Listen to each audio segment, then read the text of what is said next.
Hi friends, ಎಲ್ರಿಗೂ ನಮಸ್ತೆ. ನಾನಿವತ್ತು ಕಣಿಲೆ ಗಸಿ ಮಾಡೋದು ಹೇಗೆ ಅಂತ ನಿಮಗೆ ನಾನು ತೋರಿಸ್ಕೊಡ್ತಾ ಇದ್ದೇನೆ. ನಾವೀಗ ಕಣಿಲೆ ಗಸಿ ಮಾಡುವ ವಿಧಾನವನ್ನು ನೋಡುವ. ನೋಡಿ, ಇದು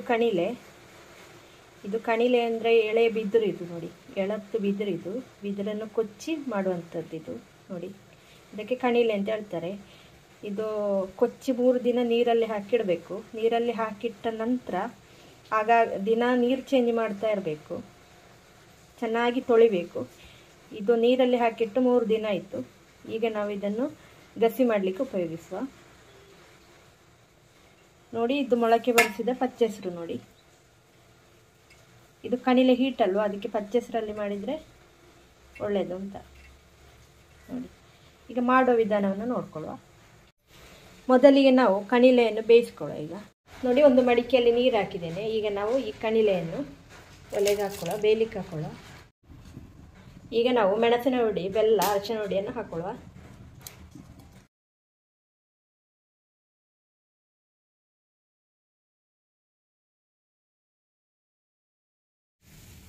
ಕಣಿಲೆ ಸ್ವಲ್ಪ ಬೆಂದ ನಂತರ ನಾನಿಲ್ಲಿ ಪಚ್ಚೆ ಹೆಸರನ್ನು ಹಾಕ್ಕೊಳ್ತಾ ಇದ್ದೇನೆ.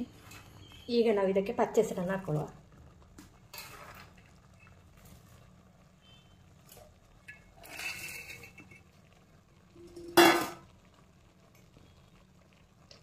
ಹಾಗೆ ರುಚಿಗೆ ತಕ್ಕಷ್ಟು ಉಪ್ಪು.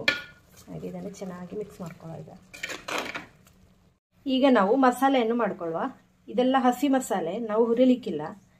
ನೋಡಿ, ಇದು ಕೊತ್ತಂಬರಿ, ಇದು ಜೀರಿಗೆ, ಇದು ಬೆಳ್ಳುಳ್ಳಿ, ಇದು ನೋಡಿ ಅರಶಿನ ಕೊಂಬು, ಇದು ಹುಳಿ, ಇದು ಮೆಣಸು ನೋಡಿ, ಮತ್ತು ಇದು ಕಾಯಿ ತುರಿ. ನೋಡಿ, ನಾನೀಗ ಮಸಾಲೆಯನ್ನು ರುಬ್ಲಿಕ್ಕೆ ಹಾಕ್ಕೊಳ್ತಾ ಇದ್ದೇನೆ. ತೆಂಗಿನಕಾಯಿ ಹಾಕ್ಕೊಳ್ತಾ ಇದ್ದೇನೆ. ಮೆಣಸು, ಹುಳಿ, ಬೆಳ್ಳುಳ್ಳಿ, ಕೊತ್ತಂಬರಿ, ಜೀರಿಗೆ ಇಷ್ಟನ್ನು ಹಾಕಿ ನಾನು ರುಬ್ಬಿಕೊಳ್ತಾ ಇದ್ದೇನೆ. ಈಗ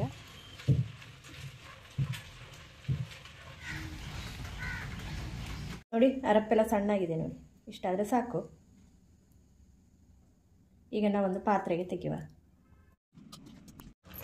ಕಣಿಲೆ ಮತ್ತು ಹೆಸರು ಬೆಂದಿದೆ. ನಾವು ಮಾಡಿಟ್ಟ ಅರಪ್ಪನ್ನು ಈಗ ನಾನು ಹಾಕ್ಕೊಳ್ತಾ ಇದ್ದೇನೆ. ಅರಪ್ಪೆಲ್ಲ ಹಾಕಿ ಆಯಿತು. ಈಗ ಸ್ವಲ್ಪ ಕುದಿ ಬರಬೇಕಿದೆ. ಒಗ್ಗರಣೆಗೆ ಒಣಮೆಣಸು, ಹಾಗೆ ಸಾಸಿವೆಯನ್ನು ಹಾಕೊಳ್ತಾ ಇದ್ದೇನೆ. ನೋಡಿ, ಪದಾರ್ಥ ಕುದಿ ಬರ್ತಾ ಉಂಟು. ಈಗ ಇದು ಒಗ್ಗರಣೆಯನ್ನು ಹಾಕೋಣ. ವಾವ್, ಸೂಪರ್ ಆಗಿದೆ. ನೋಡಿ,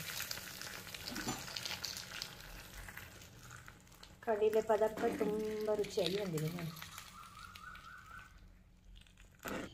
ಹಾಗೆ ಇವತ್ತಿನ ವಿಡಿಯೋ ನಿಮಗೆಲ್ಲರಿಗೂ ಇಷ್ಟ ಆಯಿತು ಅಂತ ಭಾವಿಸ್ತೇನೆ. ಇಷ್ಟ ಆದರೆ ಲೈಕ್ ಮಾಡಿ, ಶೇರ್ ಮಾಡಿ, ಸಬ್ಸ್ಕ್ರೈಬ್ ಮಾಡಿ. ಸಿಗೋಣ ಮುಂದಿನ ವಿಡಿಯೋದಲ್ಲಿ. ಅಲ್ಲಿವರೆಗೂ ಟೇಕ್ ಕೇರ್. ಬಾಯ್ ಬಾಯ್.